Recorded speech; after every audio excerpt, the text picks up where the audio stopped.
Hello, everyone, and thank you for joining us. I am Anara Tabashaliva, along with co-host Dr. Victor Fett, Dr. Katerina Shrey, and our program producer, Professor Larry Sherey.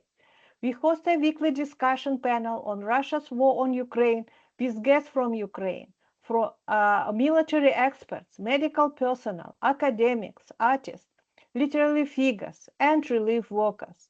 Our panel is recorded and circulated nationally and internationally. We appreciate your comments and feedback. Special thanks to Marshall University Libraries and MUIT for making this weekly event possible. If you are joining us live on Teams, please feel free to use the chat to post any question for our guest. A quick greetings to our viewers in Ukraine from Dr. Katerina Shrey. Вітаємо наших слухачів в Україні з глибоким покліном. Ми далі свідки вашого страшного терпіння і також вашої великої сили. Дякую вам за вашу участь в нашій тижневій програмі. Thank you, Katerina. Today's guest will be introduced by Dr. Victor Fett. Thank you, Anara, and it's my pleasure and honor to introduce again, to welcome back Frank Hickey, who is joining us from New York. Frank is an American volunteer who works in wartime in Odesa, Ukraine. He is also a published novelist, and he will tell us about Odesa and what is going on in this time, which, as you know already, is more than 4 years of Russian full-scale aggression. Frank, please, microphone is yours. Thank you. Can everyone hear me all right? Yes. All right. It can be very difficult to describe the 4 years of war and not become depressed and not make your audience sad. People in America ask me, Frank, how do you get through the bombing raids? And I tell them the true story. When I was brand new in Odesa, we had a bombing raid and I went immediately to the shelter. And there I found a group of young Chinese people, all in their 20s, which makes them much younger than I. They didn't speak English or Russian or Ukrainian. They only spoke Mandarin. I spoke some, and they were very frightened, you could tell. I speak some baby talk Mandarin. So I asked them, what brings them here? For a while, they were too frightened to answer me, but they told me they were all music students. And as I said, they looked very frightened because Russia allies with China, and the Ukrainians in Odessa see them obviously as Chinese. So without any rehearsal, I asked one of them to start recording, and I opened my mouth, not knowing how this would go, and sang, "Hey, Jelita Manina, Tele la Sidiskalda, Cherkar Kegyova," which is the famous aria from the opera La Boheme. And what amazed me was the leader, who could not have been more than 25, joined in with me and sang each note perfectly, including the pauses, in Italian, which he did not speak. But he learned it as a music student, as I learned it as an opera fan. And they recorded this, and the students in the bomb shelter stopped looking so frightened and started looking cheerful and applauded us at the end. Can you hear me all right now? Yes, it's a beautiful story. It's a beautiful story. How music, well, your gentle, loving, kind, steady presence. I have kids that age. I can only imagine what a blessing it was to have you there. And I think that is beautiful, how just through the gift of song, you found a language to communicate with them. And so, no, this is great. I'll shush now and let you continue. But yes, we can absolutely hear you. And thank you for what you're saying. The leader amazed me because the leader, as I said, hit every note perfectly, every pause, no music in front of him, of course, no music in front of me. His student friends were taping this wildly, and the tape went viral. It went literally around the world. And I asked them for their name. They didn't want to give it to me. I can understand that for obvious reasons, but it put a smile on their faces and it got us ready for the rest of the bombing raid, which went on for a long time. So that, in a nutshell, explains how some of us survived the bombing raids in Odessa. I would also teach my students ballroom dancing during the raids and explain to them the songs that my generation feels are silly, the jazz and bebop songs that came out of 1940. And I would explain to them in English or in my baby talk Russian that the world was in much worse shape in 1940 than it is now. 1940, the Nazis were winning everywhere, and the Axis looked like it was going to conquer the world. And these silly songs by Glenn Miller and Artie Shaw and Benny Goodman were very popular because people didn't want to face the reality of what might happen to the world in the next year or so. I think keeping things in proportion is valuable for all of us, including me. I didn't want to be obsessed with the war. I didn't want it to dominate every thought that I had, every word that I spoke. And this was a way of leveling off myself psychologically. I'd been a policeman in America in some very difficult areas, and I knew how dangerous it can be to become obsessed with what you were doing. I'd seen younger, better, smarter police officers and I, men and women, burn themselves out trying to change the universe before the weekend was over. And I saw that was a short road to chaos internally, in family life, and in everywhere.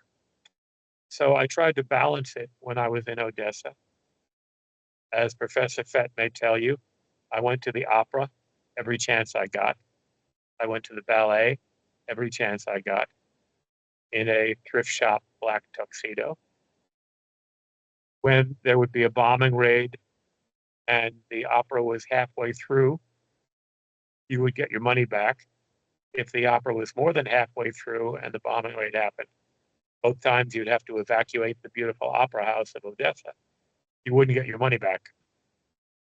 So it was a gamble in many ways than one, many more ways than one.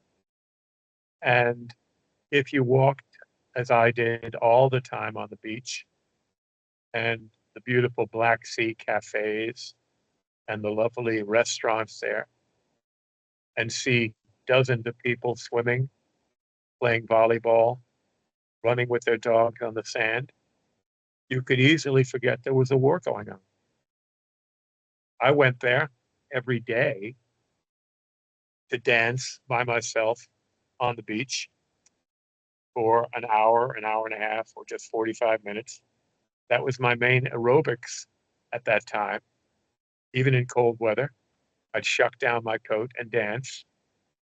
And nobody commented on this. Odessa has a large proportion of unusual people living there, so perhaps I blended in. And it was a way to stay in good physical shape and looking out over the beautiful Black Sea. It was a way for me to keep level-headed about the war and realize that in the next 10 minutes, I might be pulling somebody out of a bomb building. I might be running from a rocket myself. I might be running into the water if they're bombing too close to the beach. And it kept me alert and, as I said, psychologically balanced as much as could be. Do you have any questions? No, please continue. All right. The other day in New York, I was asked to speak to a group of 30 or 40 people here in Manhattan. They wanted to know about the war. They wanted to know how we got through the war, we being everyone in that country. And I spoke to them about it. It was a very diverse group. As I said, only in a big city like Manhattan can you get unusual people like this, scholars, people from China who had never been to Ukraine but were fascinated by Ukraine, people from Japan, people from Latin America and the Middle East. and they were curious to see how we survived that way. And I told them honestly, myself, I survived by these activities I mentioned to you, writing every day, Professor Fett. I tried to write that book as rapidly as possible. There may be careless errors in it, but I wrote it during bombing raids when the electricity was not going well. And I've never in my life owned a laptop. Everything I'm doing now is on my cell phone. My 11 published books were all written on my cell phone. So if the camera, if my phone is jerking now, it's not a fault of the laptop because there is no laptop. It's in my hand. And I believed in being able to carry this phone into the bomb shelters, onto the beach, into a cafe, into a museum, and write whenever I could. Because as any writer will tell you, who's over the age of 40, if you get an idea and you say, well, I'll remember that later on, I won't have to write that down. 10 minutes later, you'll be saying, what was that idea? Well, that sounded like a good idea. I would even, in church or in temple, take out a notebook or my phone and write it down quickly. And people in the pews would look at me wondering, what kind of lunatic writes something down in the middle of a religious service? Well, unfortunately, I'm that kind of lunatic. And as I told the people in the group the other day, my first introduction to Ukraine was when my grandmother took me to see the movie Tarash Bulba with Yul Brynner and Tony Curtis playing a Hollywood version of the Nikolai Gogol book, Tarash Bulba. And in the first scene of the movie, Yul Brynner introduces himself to the Polish army colonel as, I'm Tarash Bulba, Cossack hetman of the Zaporostrian Cossacks. I asked my grandmother, what's Zaporostrian? What's that long word, Gaga? She said, Ukraine. I said, oh, not Russia? She just shook her head. It's a debate that's still going on now. It was a wonderful movie. I look at it now from my older age and see it was well done, beautiful music, beautiful scenery, a sad story, a true story. I believe the final scene happened in the city of Dubno, which was a city attacked by the Cossacks and the Poles at the same time. So there was some historical basis for the movie aside from Hollywood. And that was my introduction to Ukraine and to its struggles. And I didn't learn the Russian word for boss. Even when I went to Ukraine, I was using the word I'd learned from that movie and the comic book, hetman, which technically speaking does not mean boss, but I understood what it meant. And my grandmother used to tell me, when I give you an order, I'm the hetman. Okay, I got it. And she was not Russian. She was not Ukrainian. She was Ashkenazi Jewish. And she was very fond of learning and taking me to the movies that were educational. Do we have any questions? Please, anyone? All right. I will drive on with as best I can. Let's go. I went there not knowing anybody in the country, not knowing more than 10 words of Russian and no words of Ukrainian, because I'd found that when you apply for these charity organizations, social service organizations, and you're over a certain age, perhaps, they're not interested in you. It also doesn't help if you have a police background and an Irish name. It's a bad image. They will say to themselves, I don't know what Frank's problem is, but he's not going to have it in our organization. So I went over there cold. Of course, the airports had been destroyed. I had to go in first through Moldova and then take a bus to Odessa. And why do you think I chose Odessa?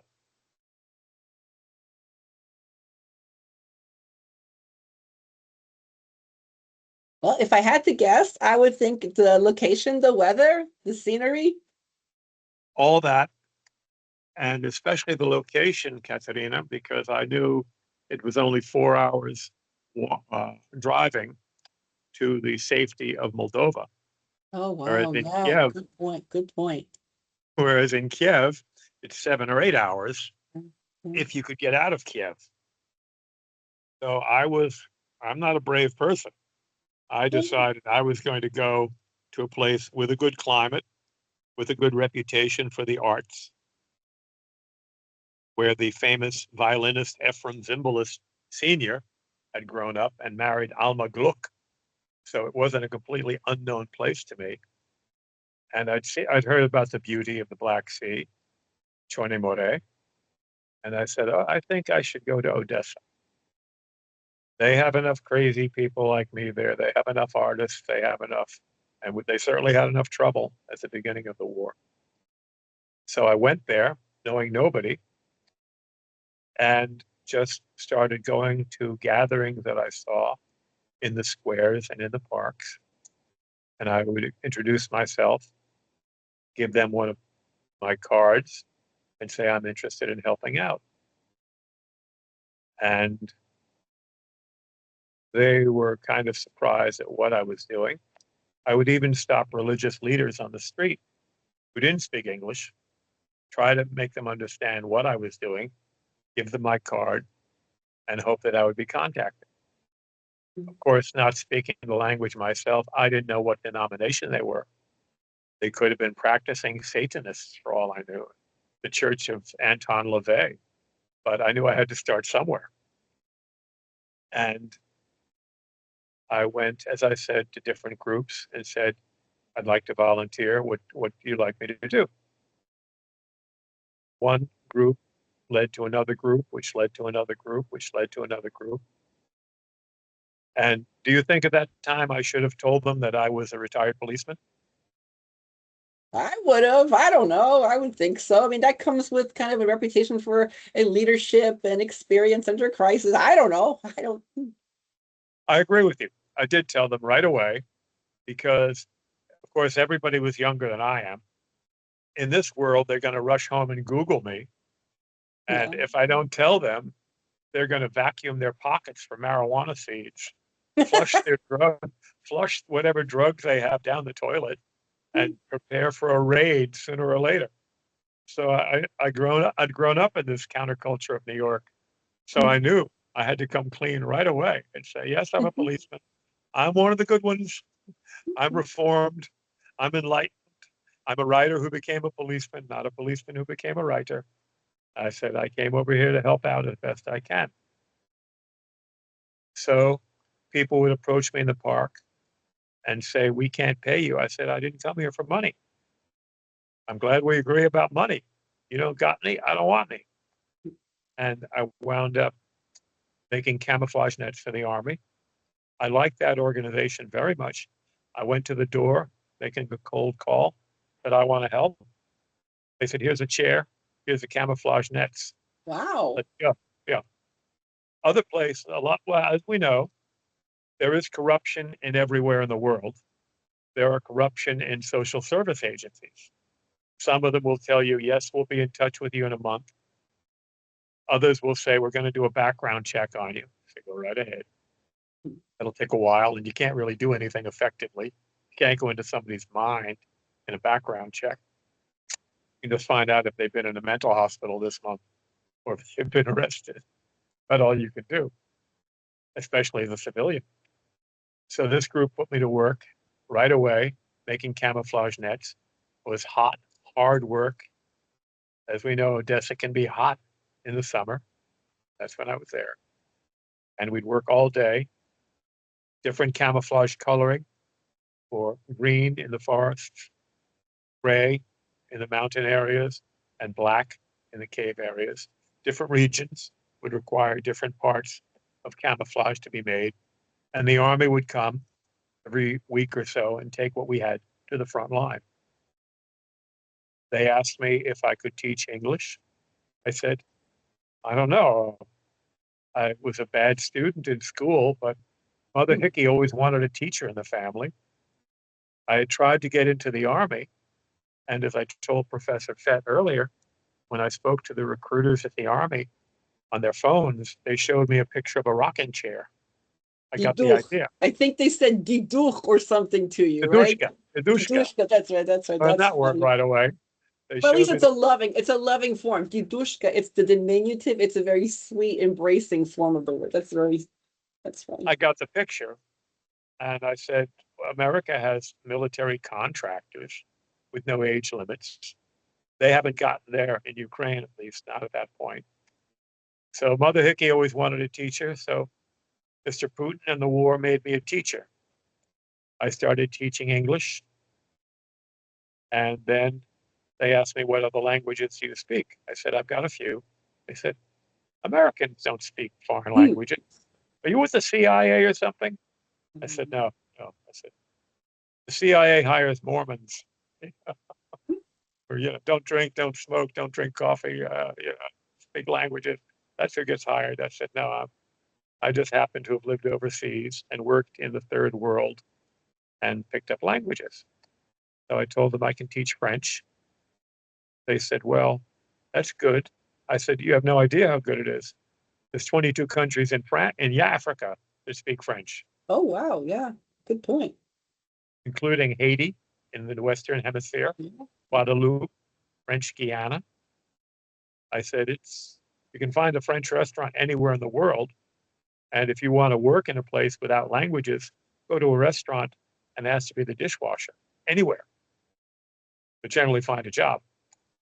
Then I said, I can speak Spanish because I've worked in Spanish neighborhoods my whole life. They said, that's good. And almost as a joke, I said, you want to learn Mandarin? They said, yeah, we want to learn Mandarin. I said, well, you can leave Ukraine and work in a Chinese restaurant. I can teach you Mandarin enough to get by. You can work in Panda Express anywhere in America. It won't be high-toned food, but it'll help if you can speak English or Mandarin. And I explained to them, becoming didactic immediately as a professor, if you can speak English, you can speak English, Mandarin, and Spanish, you can speak with half the people in the world. Mm-hmm. And so I found myself teaching 4 foreign languages. They say, Frankushka, you say you're a writer. I said, guilty. I'm a writer. Yes, guilty. They said, you know about books? I said, oh, yes, all too much. My same grandmother used to say, Frank, you know more things that don't make you any money than anybody I know. I said, yes, that's probably true. They said, we have a book club. Would you like to talk at the book club? I said, yes. I said, what's the name of the book club? They said, well, you're actually going to start the book club. You're going to start the book club. I said, all right, I'll try to be as entertaining as I can. Entertainment comes easily to my people. You remember the movie The Titanic? The Irish people drinking and dancing and singing in the bottom of the boat? Those are my people. The ship was headed for New York. So everyone in the world has seen the Titanic by now. So I wound up teaching that. And we know the Russians are using sexual attack as a weapon of war. They did in World War II. They were the only country that I know of in Europe that did it in World War II as a military practice. And I learned some fighting skills having been a policeman in America. I said, I can teach that. The karate schools were all closed in Odesa. I said, I can teach this along with my language classes and my books. Some of my students were 9 years old. Some of them were in their 80s. And I taught them as best I could how to get away from an attacker, how not to get attacked.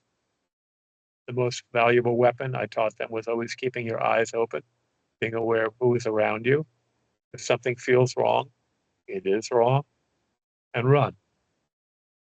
I said, your best Japanese, your best Asian fighting art is called Run foo. They understood that. So that's the kind of slogan you can remember when you're very scared.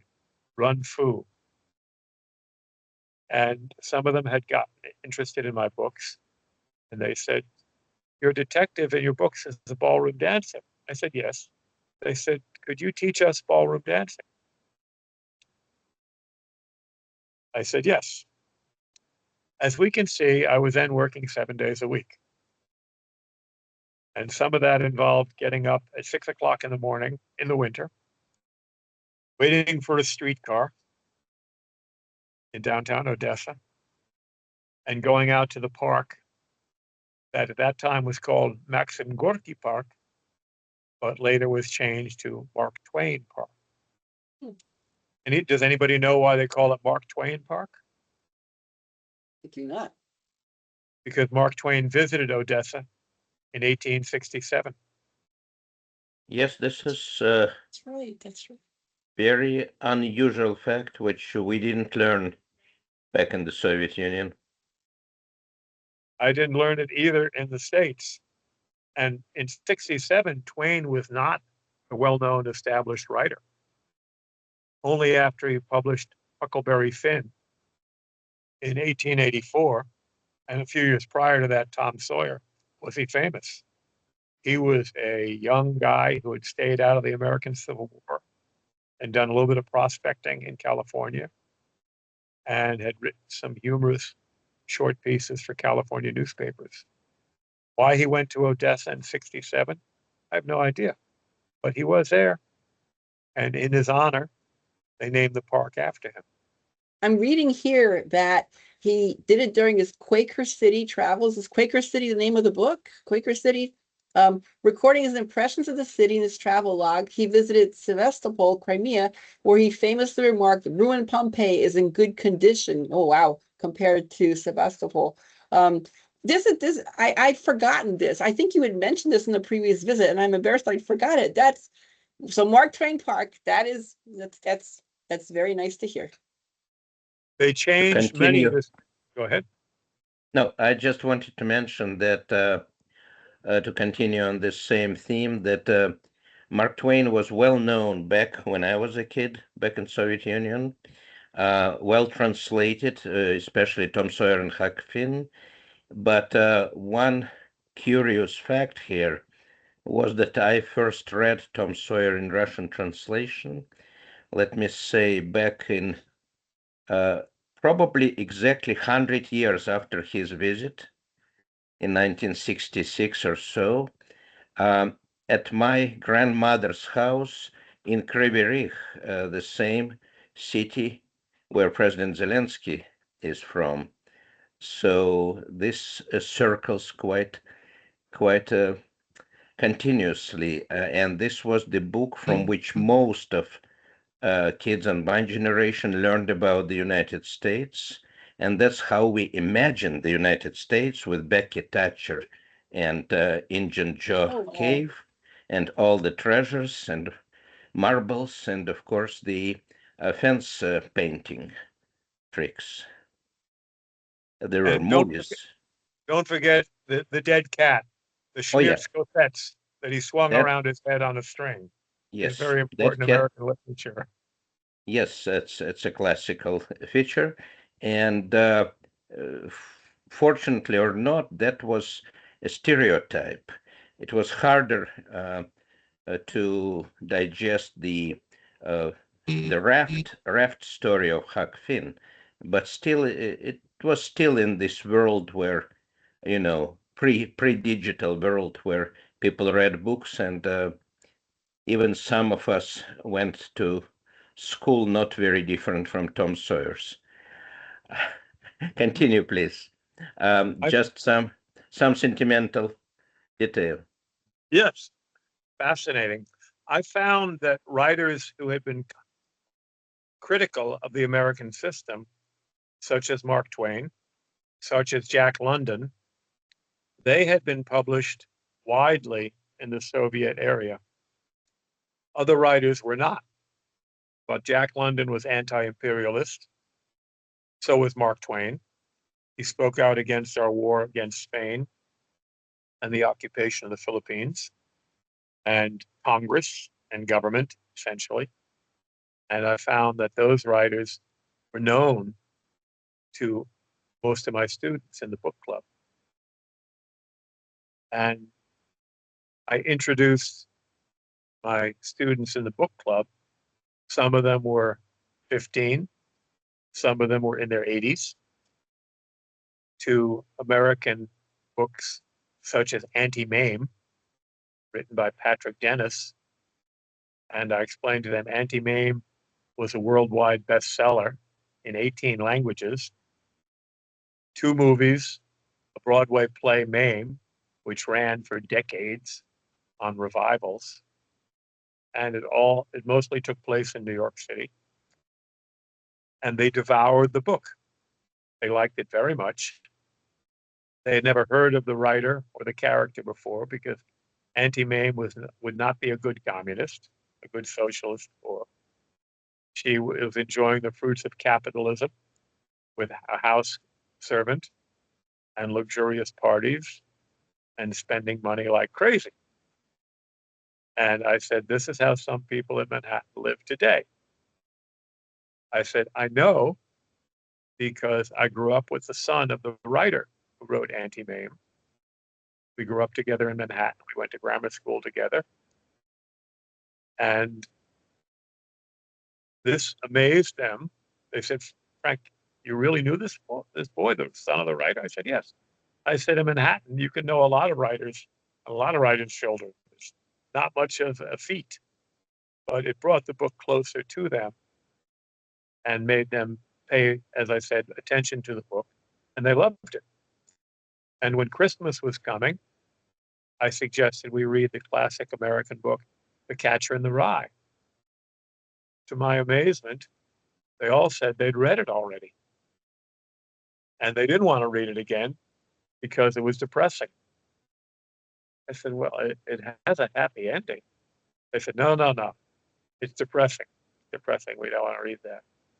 I said, all right. The writer who wrote that, J.D. Salinger, he went to grammar school on the street that I lived on in Manhattan. He said, well, everybody in Manhattan is a writer? I said, no, no. Everybody in Manhattan is not a writer. It's just that, as in Odesa, we pay attention to it and we know about some of these things. So as I said, I found myself working and shivering 7 days a week when I would get up at 6 on my Sunday classes, go to Gorky Park, wait for them to open the cafe. Sometimes they opened it on time, sometimes they didn't. We would go inside and order buckets of black coffee and croissants against the cold. And I would be teaching different groups there until about 1 or 2 in the afternoon, starting at 8 o'clock in the morning. I knew the teacher should never be late, so I always got there early. By the end of my teaching day at 2 in the afternoon, I was pretty much finished. But I would often have another conversation group in English that evening in another part of the city. So people ask me sometimes, how did you keep busy? I said, that wasn't a problem, keeping busy. I was keeping busy. I was dragging myself one place to the other. Yes, Leonard. Frank, how many other Americans did you run into? Were you the only American volunteer in Ukraine? No, I ran into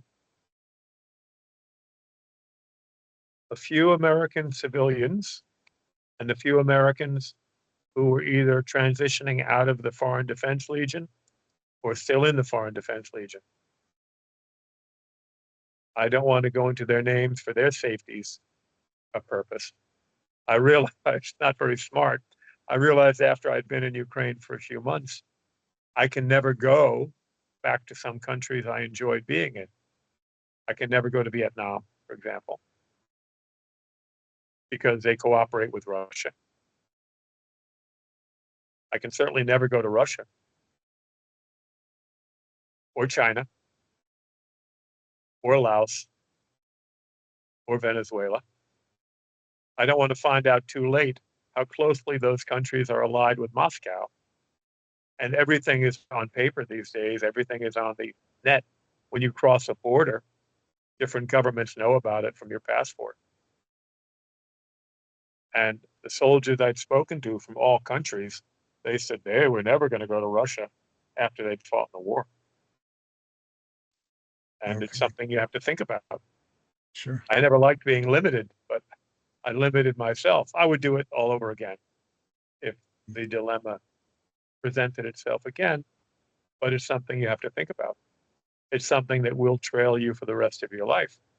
I remembered when I came back from Ukraine one of the first times, the customs officer at JFK Airport said to me, "What were you doing over there?" Too late. I remembered just in the nick of time. Lying to a federal officer is a 3-year prison term. They don't have to advise you of your rights. You're coming into your own country. You've got to tell the truth. So you said you were a teacher? I said I was a volunteer. I was teaching.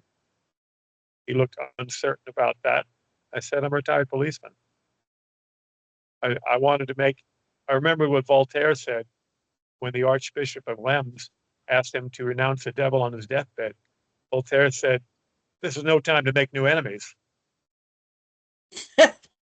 I looked at this customs officer. I decided this is no time to make new enemies. And I said, I'm a retired policeman. Went over there to help out. So he handed me back my passport. I was, I said, Okay. get ready for more scrutiny, Frank. There may be a knock on your door someday, and some very nice government officials who want to know what you did over there. Well, a lot of us are going to be participating in a No Kings demonstration tomorrow, so maybe we'll be under scrutiny too. 7th Avenue and Central Park South at 1 in the afternoon. I never heard about that group. I have no idea what you're talking about. 7th Avenue and Central Park South, 1 o'clock on Saturday. Yeah. Wink, wink. And I will be there, of course. I'll be wearing this, which was given to me by a clown, an English clown, when the war first began. He was later killed. I don't know under the circumstances of how, but he gave it to me and I've been wearing it. Different women have told me it needs a power wash, Frank. It needs some dry cleaning.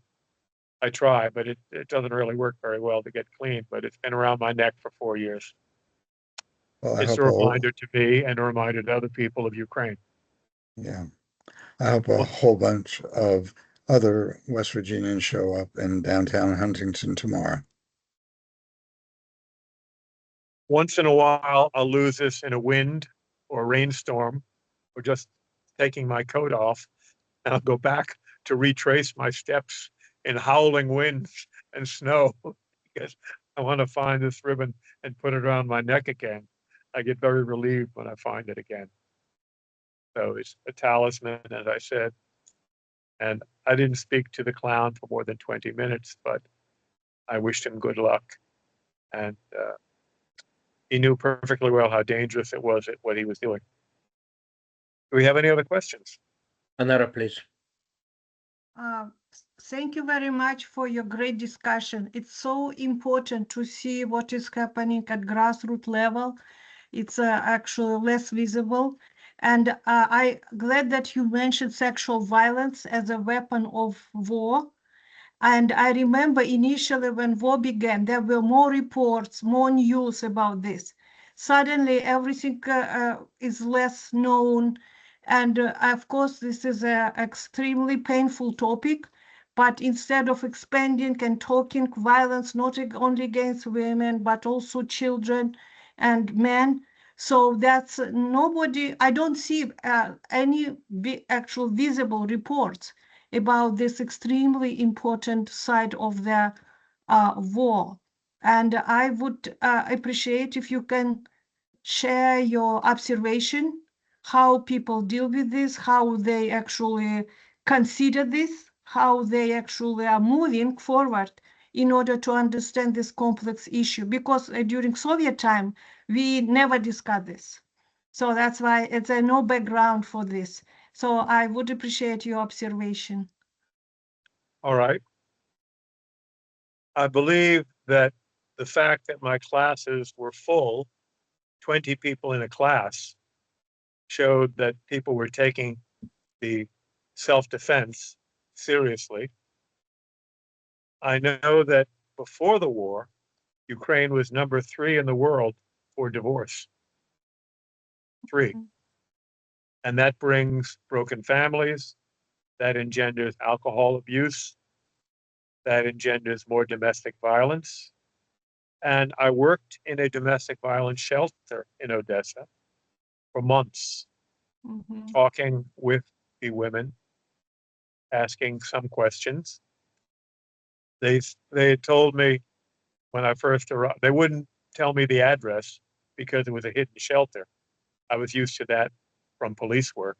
You would never put the name of the shelter over the air or write it down in a report, because then the husbands or boyfriends would find out and waylay their women there. So they had me meet them at a bus stop and bring me through these ugly Soviet block apartments where every building looked the same. Today, I couldn't find the place if I wanted to. But before I went there, they said, Frankushka, do you have a dark jacket you can wear? I said, no, I don't. I'm living like a refugee. I don't have a dark jacket I can wear. They said, could you wear a dark jacket there? I was living near the Prevost Market in downtown Odessa, and I went to this enormous secondhand store. The only jacket they had was a tuxedo. I bought the tuxedo for some grivna with a matching tie. And I wore that. And the women who were victims said, oh, that's wonderful, because, you know, my husband never dressed up for me after we got married. He would wear any old thing. And it's so nice that you do this, Pushka. So that became my costume whenever I went to the domestic violence shelter. And they had pictures of me lying on the floor in the tuxedo, showing them how to stop a dog from attacking you, how to prevent a dog from attacking you, dancing in the tuxedo, wearing a Santa Claus hat in the tuxedo, posing at with Santa Claus pictures at the Christmas time in the tuxedo. So that became kind of my place, my costume for that. And one of the students estimated on the phone that if I'd been a uniformed officer for 16 years, I probably responded to 8,000 calls of domestic violence. I remember one night in Los Angeles when I was a policeman, my partner and I, who was no ball of fire, we arrested 3 different husbands on 3 different cases and put 3 different husbands in jail, all within an 8-hour shift. We didn't get any overtime money for that, much to his dismay. But we made 3 separate arrests, 3 separate calls, put 3. That just shows you the enormity of the problem. And they would tell me that the Russian language was not a problem, but the Ukrainian police would only obey the law about 10% of the time. I said, America is higher, the percentage. It's still not 100%. You'll still find lazy or sexist or opinionated policemen who say nothing happened, even though they could lose their jobs if somebody gets killed that way. So I gave them a 3-pronged approach, what to do in Odessa if the police don't do their job. I said, you'd go to your local religious leader, your local journalist, your local politician. You have those 3 people come with you physically to the police station with their story, your story, that you were hurt, you were frightened, your children were hurt, children were frightened, and the policemen did not do what they were supposed to do by law. I said, these people are civilians. They can't be intimidated by the police. The police will be intimidated by them. I know how policemen think. The captain will say, I don't want any more visits like this. There will be no more visits like this. If there are visits like this, I will be upset. And if I'm upset, you're going to be very upset. He will tell his lieutenant, he will tell his sergeant, and the patrol officers will be told, do your jobs, because I don't want the captain upset with me. If he gets upset with me, you'll wish you were somewhere else. I said, this stuff works. The journalists, even in wartime, have enormous power. So do politicians. So do religious leaders. I said, you'll find this works. So they were scribbling notes all during my classes, and they were living in the shelter because they were afraid to go out. They had their children there. So that was part of dealing with the sexual abuse that we saw happening. And it, as you said, was only whispered about. But I knew from my own experience that the percentage of reported abuse is very small compared to how much actually happens. I can remember chasing through the woods domestic violence suspects who'd been abusing their families for a quarter of a century, and nobody had called. Unfortunately, it goes across all income levels. It goes across all races. I had high-tone white women say to me, Officer Hickey, Frank, I'm too well educated. I'm never going to a shelter. And you know, Arana and they were right. They Mhm. never went to a shelter because the next time I came there, they were dead. Wow. That's it should be another your book because you're so knowledgeable and you see the essence of the situation.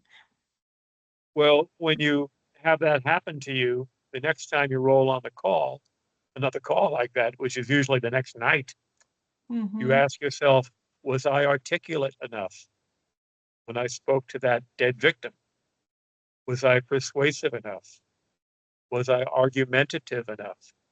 Did I spend enough time speaking to her? In Los Angeles, we had to explain to them certain phases of the relationship. We had to give them cards and handouts about what to do, and we had to include this in our report. If we didn't do that, God help us, we were in trouble. We would have to go back and hand them the handouts and then make a second report. The sergeant would not be happy with that. So we learned, give them the report, tell them, take your time. Even if your partner, as sometimes happens, says, come on, Hickey, we got to go get dinner. You're going to be here all night? Come on, let's get out of here. The guy's gone. Let's go. I said, wait in the car.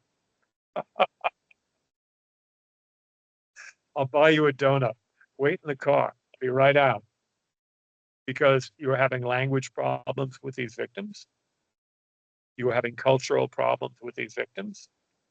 We had one boy, a boy, 10 years old, who said, you can't speak to my mother.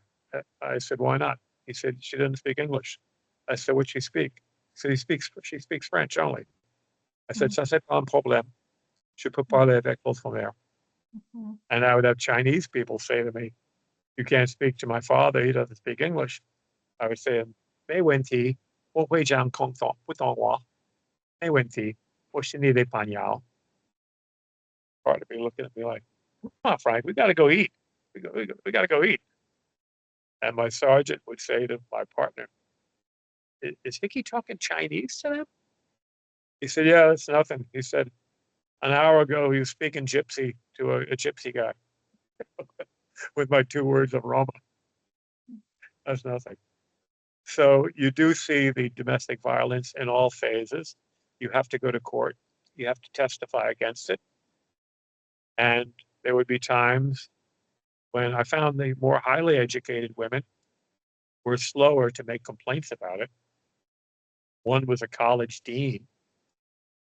And it had been a year since I'd come to her home on the same problem with the same boyfriend. And I said, Professor, I said, here we are. We're both a year older. You're still with him. The problem isn't gone away. We're still responding. Your furniture is smashed up. We've got to get this problem resolved. I don't want anything to happen to you. I'm not going to let you haunt my subconscious for the rest of my life. We're going to fix this. And I would motivate my sergeant saying, Sergeant, you weren't here last year. I was. Same routine. We've got to fix this today. And I would have some sergeant say to me, Hickey, I've been coming to this house for 25 years on this goal. So you don't find a quick solution for it. Did I answer your question? Yeah, thank you very much. Yeah, that's very interesting concept and good comparison. Thank you, Frank. All right. Thank you so much for talking with us. If some of us have another question, please ask it. We're near to the end of the hour. Katerina, please. Yes, so I had initially planned on asking about recent events in Odessa and then pivot to your most recent book, but I just want to skip to the most recent book because I think everything that you've just shared and your understanding of humanity, your compassion, and your willingness to fight for every life, honestly. I think it's a good segue to talk about your book. You just wrote a book. I'm looking here at the cover, Ukraine, What You Gonna Do, or Sunshine, Salo, and Sirens. And there's like a very beautiful review here of it and paraphrase. But I want to start with asking you the alternate title, Sunshine, Salo, and Sirens. What is Salo? Professor Fett, can you answer that? Yes, Salo is what many of us consider non-kosher. It's pig lard. Yeah, no, I knew that. Okay, I know what that is. I just didn't realize that's what this is. You should know what it is. I know what it is, Salo, but I mean, there's no way. What the heck? Okay, so interesting. Interesting. Okay, I understand Ukraine, What You're Gonna Do, or Sunshine, Salo, and Sirens. Do you care to elaborate on that title, or you just want to let the reader find out? That was my daily round. I didn't know what Salo was. When I would go into the Prevost market, I would point to this and say, Stoeta. Stoeta. They said, Eta Salo. I said, refrigerator. They said, Niet refrigerator. And I bought it and bit into it. I would carry it with me down to the shelter because it didn't need refrigerator. And in my bag, I had food, water, peanuts, popcorn for the children who would be in the shelter with me, because popcorn makes everyone think of the movies and a happier time. You can't really be scared when you're eating popcorn. It's portable. It's good for you, believe it or not. And it's a food that sustains you. I never knew if the building was going to be on top of me or not. That's why I always wore bright clothing, because I wanted to be highly visible. Wow. I didn't want to wear black or gray and hear the rescue crew say, oh, nobody's alive in here. Let's go get a pizza. I wanted to, the brightest clothing I could get. And so Sunshine, Salo, and Sirens form my daily round. Hence the title. Can you tell us a little? Oops, I'm sorry, Victor. Go ahead. No, go ahead. Well, I'm curious if you care to tell us a little bit about the book. From what I'm seeing here of the summaries and reviews, that it sounds like you are sharing the experience of Odessa during this time of war while life goes on for people. Is that a fairly accurate statement? Very true. I am not a professional journalist. Ukraine is full of professional journalists with contacts and years of experience. All I could write was what I did write, which was how it affected me, how I felt about this while I was there. It was definitely, one of the other people said, a grassroots level of how it felt to be living in that war. And that's all I could honestly talk about. And that is really the core of the book. Wow. Wow. Well, I'm sure it's going to do very well, and I'm sure it's going to educate people. And to go back to Anara's point, the war is not in the headlines as much now. But I'm sure this book is a way of helping us empathize with the people who are living it. Thank you so much. Thank you so much for that. I see Anara's got her hand up, so I'm going to toss it back to her. I don't know Yeah. how to remove this, sorry. Oh, I'm sorry. Okay. Thank you very much, Frank. There are multitude of questions I would ask again, and we hope we will see you again on this program. We are welcome anytime. Last question, are you going back and when? I don't know at this point. I'm living in Arizona now. I just came back to New York for happy family reasons. In Arizona, when I tell people I've been in Ukraine, they almost always say the same thing. Oh, that's nice. Which means they're not up on the war. Once Right. they talk to me, once I talk to them for 2 minutes, they're educated on the war. And my book is being sold in local bookstores in Arizona Good. and in the public library. And as I say, this is around my neck. Some people think it's Sweden. It's the same colors as Sweden. I said, I wouldn't confuse Ukraine with Sweden these days. It's very different. So that's my way of buttonholing and gadflying people and reminding them about the war. Believe me, anybody I meet in Arizona who doesn't know about the war from me, they must be in a coma. I make sure they know. It's I beautiful that also you go wear to that. the It's I go to the Ukrainian church in Tucson. There is a Ukrainian Catholic church in Tucson, and they ask me about it a lot. It's Please like, give them our regards. We had a lot of people from Ukrainian Catholic Church on this program, and we wish everyone a happy upcoming Easter holidays and Passover holidays, and we really look forward to the victory in this year. Things are changing. If some of you have been observing last 3 days events in St. Petersburg area, constant barrage of Ukrainian drones on oil facilities in Russia. This is something to look at. And again, we thank Frank Hickey for his wonderful contribution and absolutely marvelous words and writings. Thank you, Frank. thank you. Please, Katerina. Дорогі браття і сестри в Україні, ми зберігаємо вас у наших щоденних думках і молитвах. Нехай милосердний Бог тримає вас у своїй опіці. До наступного тижня. Прощаємося. Слава Україні! Героям слава! Slava.